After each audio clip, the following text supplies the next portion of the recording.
Hey guys, how you doing?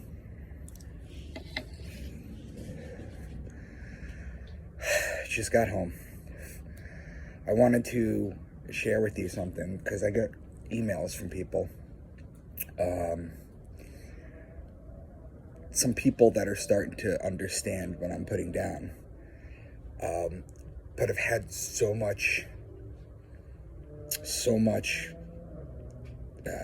conditioning in the past with religion that although they admit that what I talk about makes sense, and although they understand what I'm putting down and see the enormity of it, they're still worried for their soul. It's that big what if, guys. What if I'm wrong? Remember Pascal's wager? We talked about this. Wouldn't you rather believe and be wrong than not believe and be wrong?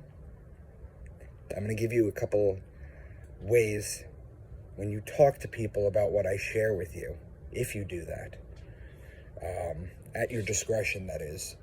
I'm going to share with you a couple of things, how we know that this is real and that the Bible shouldn't be taken literally.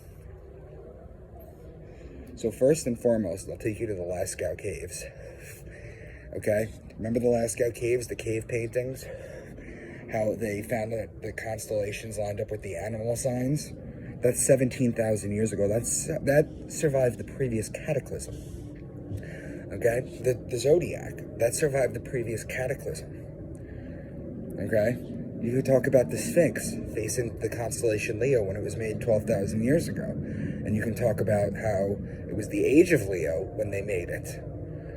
And you can also talk about how there's smooth backing to the lion, to the Sphinx.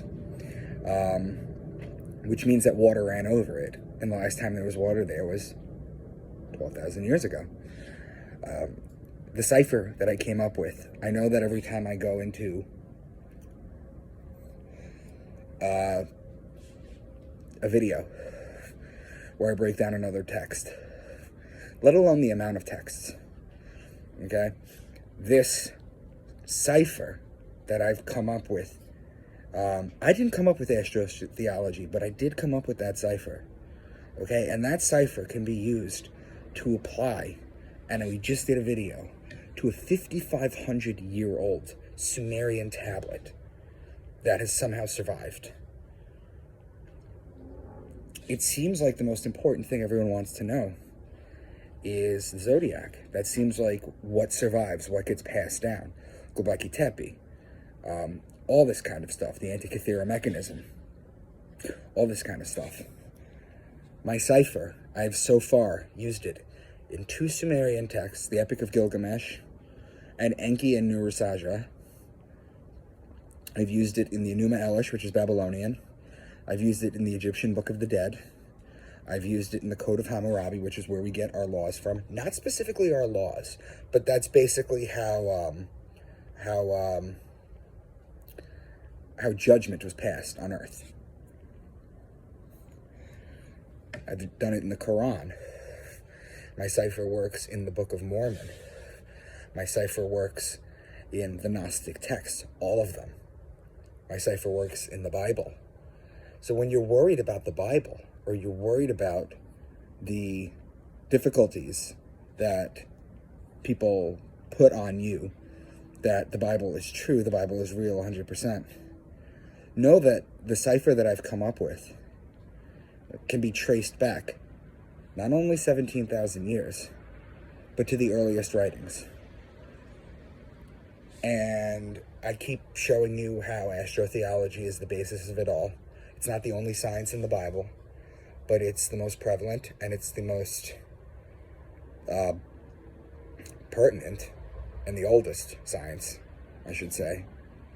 So whenever I'm speaking to the people who have the looming, what if Jesus is right, in their head, understand that my cipher goes back to the Sumerians, the Babylonians, the Egyptians, the Christians, the Jews, the Muslims, the Mormons, the Gospel of Marcion de Sinope.